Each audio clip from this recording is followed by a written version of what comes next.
So Tim, we know what Ciena does in a broad sense, but let's talk about some specifics here with regard to the world of education. And one of the things that you were talking to me about is the design of curriculum.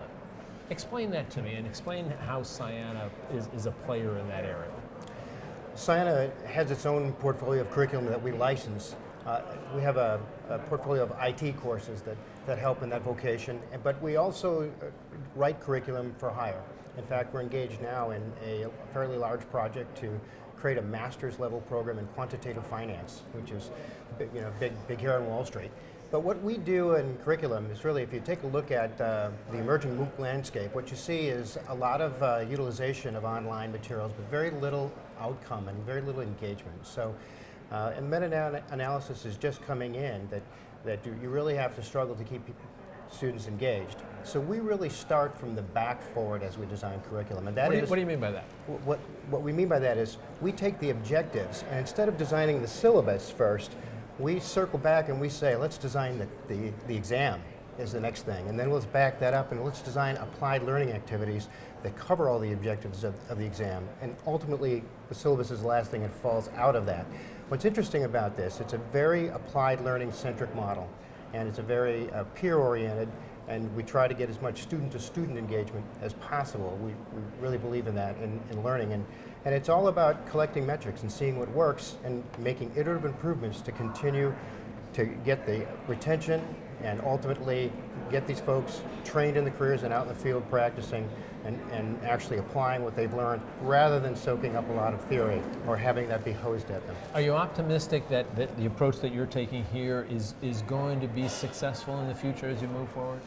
By everyone's indications, from the Khan Academy and all the white papers that come out of all the research, that this is the way to go, and it has been a central focus of Ciena's curriculum development ever since the inception of our company, and we continue to have success with it and expect to.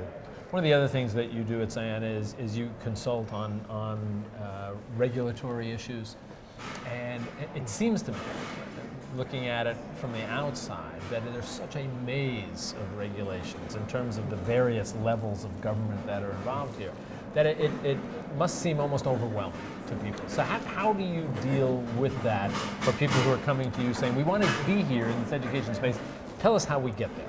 Well, in addition to our consulting practice, where we have 150 years of combined knowledge in the firm right now that we're dispensing, we're trying to actually encapsulate all that regulatory wisdom in our software that we make available to schools and to the regulators themselves.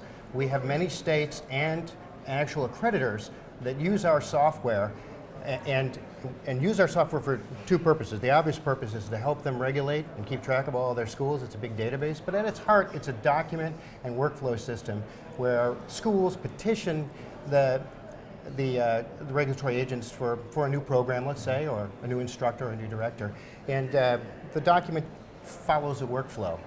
And by having so much experience with so many states, we can help the states homogenize all of their rules and regulations and get their data elements to be talking apples to apples instead of apples to oranges. And so we're leading under as my partner said, under our relationship with NASAPS, we're leading an effort to try to make these rules easier to understand. Are you finding that the folks that you're dealing with, the regulators, are being accepting of this, or they're willing to say, look, we want this to happen, so let's work with everybody out there to ensure that it happens. So rather than us being a hindrance, we can be a help to the whole process? The federal government has laid some mandates to the state that they now must check a whole variety of things that they didn't have to check before. In the states, they have limited budgets and capacity, so without automation and without these efforts to federate and homogenize the rules and to work with software systems, they're not going to be able to achieve what the U.S. Department of Education is actually telling the states to do. So the time is ripe for all this type of work. Tim, thanks very much. Appreciate it. Thank you. See you.